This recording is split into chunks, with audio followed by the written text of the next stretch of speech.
Well, welcome back to the drama of the Christmas story. This is episode 3. And I like to call this part of the story, as told in Luke 2, 1 through 7, the Late Term Catastrophe. The couple, Mary and Joseph, have just begun to get on their feet when the emperor in faraway Rome decides to take a census of all his people within the empire. And then he wants to tax them. So that means that people must take time away from their occupations and pay the expenses to make whatever journey was required. In Mary and Joseph's case, it meant a journey of 100 miles or so, either on foot or donkey or cart.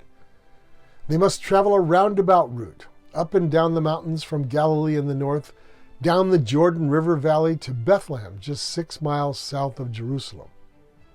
Bethlehem is the ancestral city of David, and therefore his descendants had to assemble there.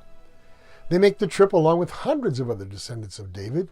Remember that the family of David was pretty large by this time, 1,000 years after he lived. Mary is at the end of her pregnancy, due any time. The journey must have been brutal for her. Ladies, imagine going for a long, difficult hike in the final months of pregnancy. When they arrive, little Bethlehem is overrun with people. They have no close relatives to stay with. The inns are full, the private homes are full. How long will they be there? They just don't know. It could take a while. Will they have enough money? If they run out of money, can Joseph find employment? There is no mention of family that might have come along on the journey, and as far as we know, they are bone-weary, hard up, and at the mercy of merchants. The truth is, they're very much on their own. They're possibly facing giving birth in a campsite beside the road or in the open fields.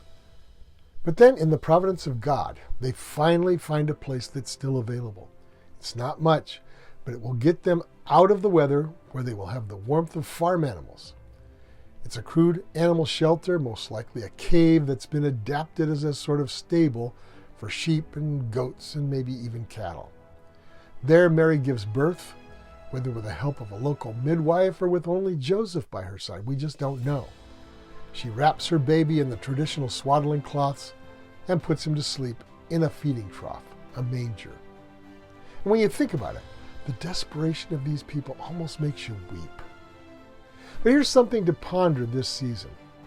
Although it doesn't seem so as we read this with 21st century eyes, what Mary did is highly significant, whether she knew it or not. True, wrapping newborns in strips of cloth, swaddling clothes, is somewhat standard in many cultures. But in this case, the place and occasion make doing this very special. First of all, according to Jewish tradition, lambs born and raised for sacrifice at the temple in Jerusalem had to be nurtured in the 6-mile area just south of Jerusalem and just north of Bethlehem. In that area, even today, there's a place called the Shepherd's Fields. Well, why? Why did they have to do this? Because the law of Moses is specific that sacrificial animals must be perfect. They can't be injured, diseased, or defective. So rather than leave it up to just any old farmer to supply these lambs, in the centuries just before Christ's coming, Jewish leaders had devised a system to ensure that the standards of animal perfection were kept. They chose a specific area close to the temple. Not only was the location special, but the shepherds were special. They were Levites, guardians and custodians of the temple. These Levite shepherds made sure that the animals were cared for and raised as perfect specimens. So when the lambs were born during lambing season, the Levite shepherds wrapped them in strips of cloth so that they would not injure themselves as they were learning to get up and walk. They then laid them in mangers until they could be examined and then given back to their mothers.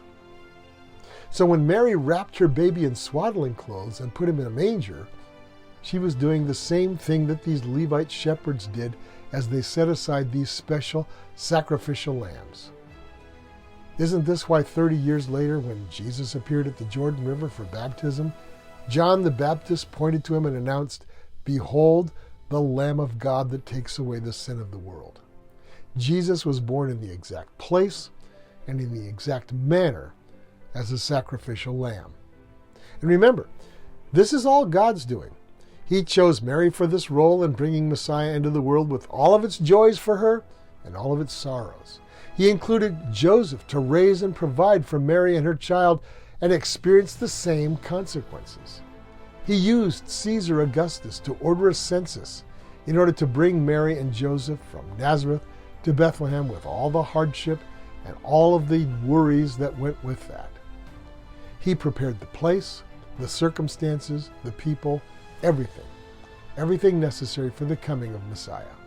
Yet there was mystery and hardship involved. So what was God doing? Is he loving? Yes. Is he wise? Yes. Is he powerful? Yes. So why all the hardship? Why all the confusion? We'll find out in scene 4. We'll see you then.